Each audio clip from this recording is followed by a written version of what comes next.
आज आजादी के 30 साल बाद पहले से कहीं ज्यादा बच्चों को लिखने पढ़ने का सुखद अवसर मिलने लगा है। आज स्कूलों में हमारा आजादी का आंदोलन इतिहास का विषय है। उनसे पूछा जाता है, क्या आपको मालूम है कि हमें आजादी किसने दिलाई?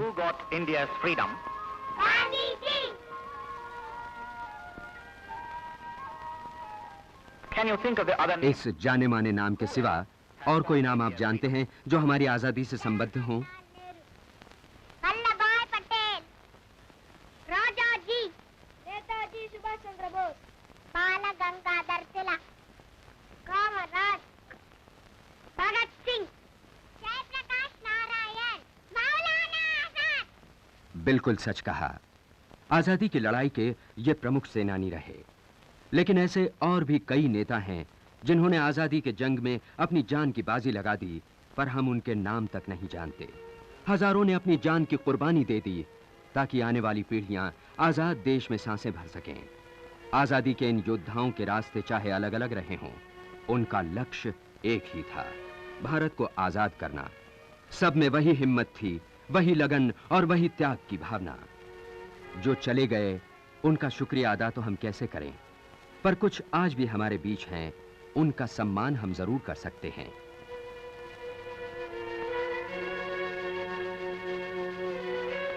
लाला हनुमंत सहाय श्री रास बिहारी बोस तथा बाद में श्री औरोबिंदो घोष के आतंकवादी गुट से जुड़े हुए थे।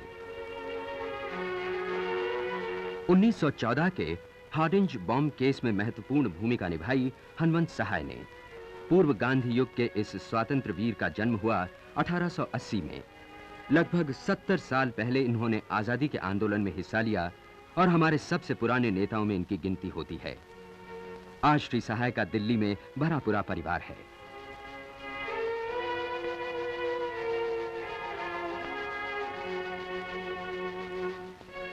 पर गांधी जी के आते ही आंदोलन ने नया मोड़ लिया। अहिंसा और सत्याग्रह का नारा बुलंद हुआ। 1917 में उत्तर बिहार के चंपारण जिले में गांधी जी ने अहिंसा का यह नया मंत्र पहली बार आजमाया। हाजीपुर के पंडित जयनंदन झा शायद उन चंद लोगों में से एक हैं जो हमें चंपारण के बारे में कुछ ठोस जानकारी दे सकें। अपनी नौकरी से इस्तीफा देकर वे जंगे आजादी में कूद पड़े थे। आज वे उत्तर बिहार हाजीपुर में आयुर्वेद का दवाखाना चलाते हैं, पर 60 साल पहले की उन घटनाओं की याद अभी भूली नहीं। राजेंद्र बाबू के साथ हम चंपारण गए।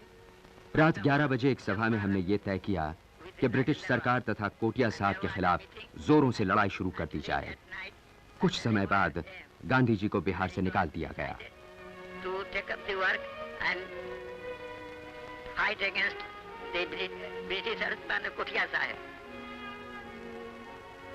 For some time we waited there and Gandhi ji was ordered to leave Champaran and Bihar. क्रांतिकारी चाहे हिंसावादी हों या अहिंसा के पथ पर चलने वाले सत्याग्रही, दोनों को बड़ी तकलीफें झेलनी पड़ी, लंबी जेल काटनी पड़ी।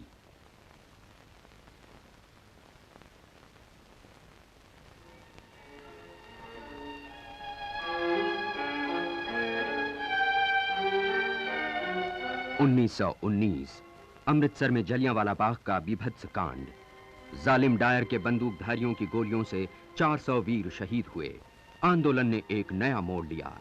महात्मा जी ने कहा, इस हैवानी हुकूमत को जरा सा भी सहयोग देना एक बहुत बड़ा पाप है, लेकिन फिर भी उन्होंने अहिंसा का हथियार ही कबूल किया।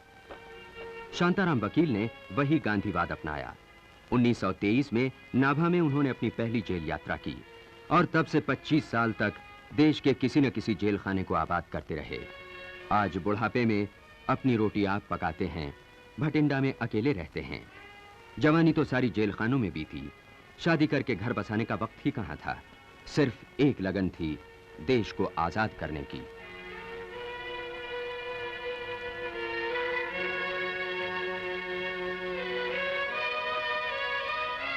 सत्याग्रही जीवन की शुरुआत उन्होंने जवाहरलाल नेहरू के साथ की।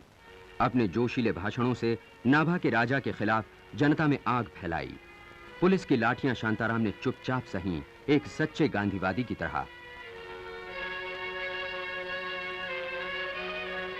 कुछ कांग्रेसी नेता जैसे कि सुशील कुमार बैनर्जी ने कांग्रेसी होते हुए भी क्रांतिकारी दलों से अपना संबंध बनाए रखा। आजादी के जंग के ये मंजे हुए सिपाही आज कहां हैं, क्या करते हैं? शिव गुरुनाथन तुतिकोरन के शंकर रामेश्वरन मंदिर में भजन कीर्तन में अपना समय गुजारते हैं। आज का ये शांत धर्मपरायण जीव 1927 के राष्ट्रीय ध्वज आंदोलन में बहुत सक्रिय रहा। सार्वजनिक इमारतों से यूनियन जैक हटाकर तिरंगा फहराने के जुर्म में शिव गुरुनाथन को कई साल जेल भुगतनी पड़ी।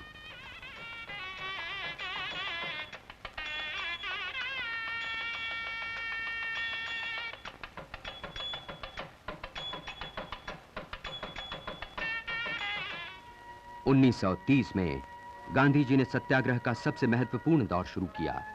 कई दूसरे सत्याग्रहियों के साथ वे अहमदाबाद से दांडी पैदल गए, नमक का कानून तोड़ने।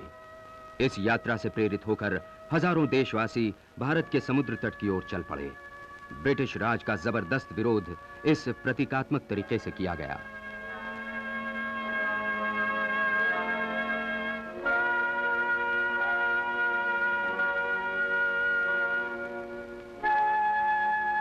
इस दांडी यात्रा में उनके सहयात्रियों में थे रमणीकलाल मोदी और रत्ना जी।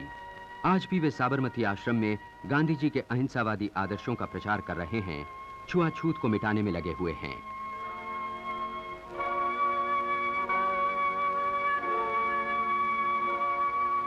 नमक बनाकर कानून तोड़ने वाले उन हजारों सत्याग्रहियों में केरल के कन्ननूर जिले के श्री कृष्णन नायर का नाम भी शामिल है। केरल के लोग इन्हें प्यार से गांधी कृष्णन नायर कहकर पुकारा करते हैं। ये सच्चे दिल का स्वातंत्र्य वीर आज भी अपने इलाके के लोगों के बहुत नजदीक है। गीता और गांधीवाद पर प्रवचन देकर वो अपने लोगों का पथदर्शक और मित्र बना हुआ है।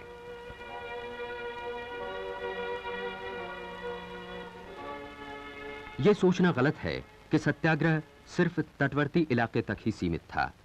इलाहाबाद के नजदीक चटखाना गांव के गणेश प्रसाद शर्मा और इस लंबे चौड़े देश में बिखरे उन जैसे हजारों लोगों ने सत्याग्रही का बाना पहनकर जेल यात्रा की।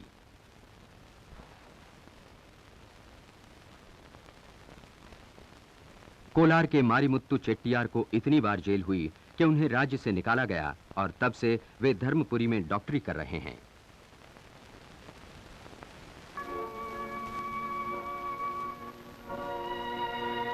क्या आप विश्वास करेंगे कि अपने नटखट पोते के साथ हंसती खेलती ये वात्सल्यमयी नारी किसी जमाने में एक मशहूर क्रांतिकारिणी थीं। श्रीमती कल्पना जोशी उन लोगों में से थीं जो महात्मा जी का दिखाया अहिंसात्मक पथ नहीं अपना सके। बड़े घराने की ये मेधावी महिला अपने कॉलेज की प्रयोगशाला में विस्फोटक बनाकर क्रांतिकारियों को दिया करती। उसके सहयोगियों ने चटगांव स्थित सरकारी अस्त्रशाला पर कब्जा कर लिया था। 16-17 साल की कल्पना अंडरग्राउंड चली गई। पुलिस इनके पीछे पड़ी हुई थी। जिंदा या मुर्दा इन्हें पकड़ने के लिए इनाम घोषित किया गया था और तब इन्हें आश्रय दिया सामान्य लोगों ने, देहातियों और गृहिणियों ने। चाहे हिंदू हो या मुसलमान, इन आम लोगों ने अपनी सुरक्षा की परवाह न करते हुए इन क्रांतिकारियों को आश्रय दिया। कुछ ने तो अपना जीवन देकर इनकी रक्षा की थी। When the landlord was killed and his relatives were seriously injured. So they were our brothers in the freedom fight. And we were able to continue our fight for 4 years. Because it is because of them. कल्पना को jail हो गई तो क्या? उनके साथी Alipur jail की जबरदस्त दीवारों को लांघने की ताक में थे। 1933 में पूर्णानंद दास गुप्ता और उनके 6 साथियों ने एक बहुत ही खतरनाक योजना बनाई और सफल भी हुए। दिन दहाड़े बिना किसी बाहरी सहायता के उन्होंने बड़ी दिलेरी और होशियारी का काम कर दिखाया। कलकत्ते की सेंट्रल जेल से भाग निकले और दुनिया देखती ही रह गई।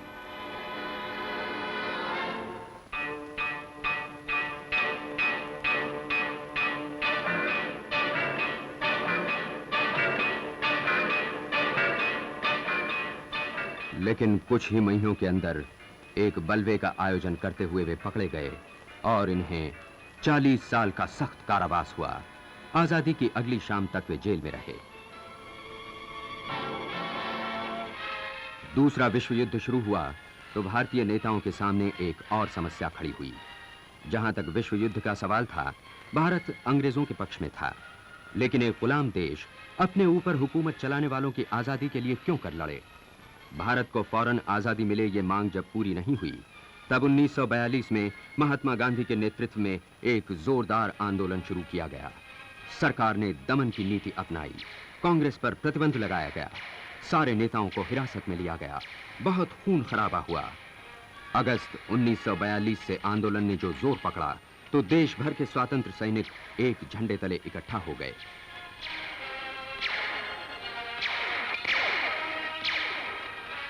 बिहार के मोही नारायण झा अपना सब कुछ त्याग कर आंदोलन में कूद पड़े।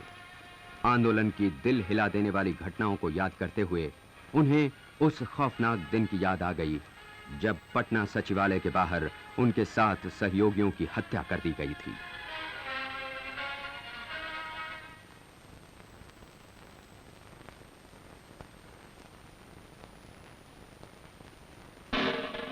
जब सुभाष चंद्र बोस ने जापान के सहयोग से देश को आजाद कराने के लिए आजाद हिंद फौज खड़ी की, तब कई बहादुर जवान इसमें शामिल हुए।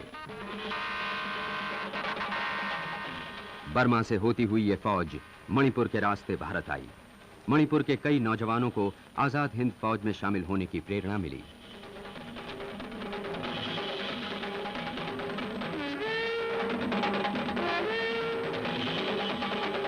श्रीमती कैना देवी भी सेना में शामिल हुईं और बाद में उन्हें भी जेल हो गई। नेताजी की फौज में भर्ती होने वालों में एक विशेष नाम है श्री सरुंगबुम इबोहल सिंह का। मणिपुर में मोइरांग के स्वतंत्र सैनिकों में इनका स्थान आगे है। कितने दुख की बात है कि वे हजारों वीर जो हमारे सुख चैन, हमारी आजादी के लिए लड़े, आज हमारे लिए अनजान हैं, गुमनाम हैं। उनमें से कई तो अब नहीं रहे और जो हयात हैं उन्हें भारत सरकार ने ताम्रपत्र देकर सम्मानित किया है। केंद्र तथा राज्य सरकारें स्वतंत्र वीरों तथा उनके आश्रितों को पेंशन देती हैं। कुछ राज्यों में इनके बाल बच्चों को शिक्षा तथा डॉक्टरी इलाज के लिए आर्थिक सहायता दी जा रही है। लेकिन हम जो ये सब करते हैं वो उन वीरों के महान त्याग और बलिदान के मुकाबले कुछ भी नहीं। हम इनके लिए जितना भी करें कम ही है।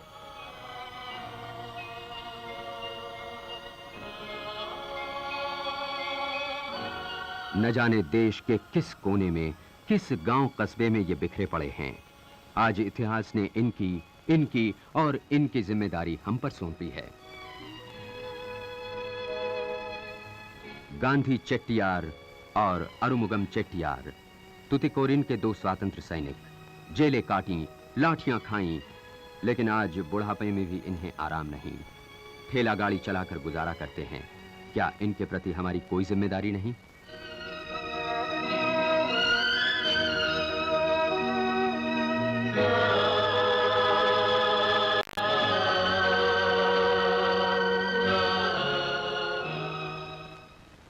श्री सुशील कुमार बैनर्जी, जिनका हम पहले जिक्र कर चुके हैं, इस फिल्म के निर्माण के दौरान ही परलोक सिधार गए।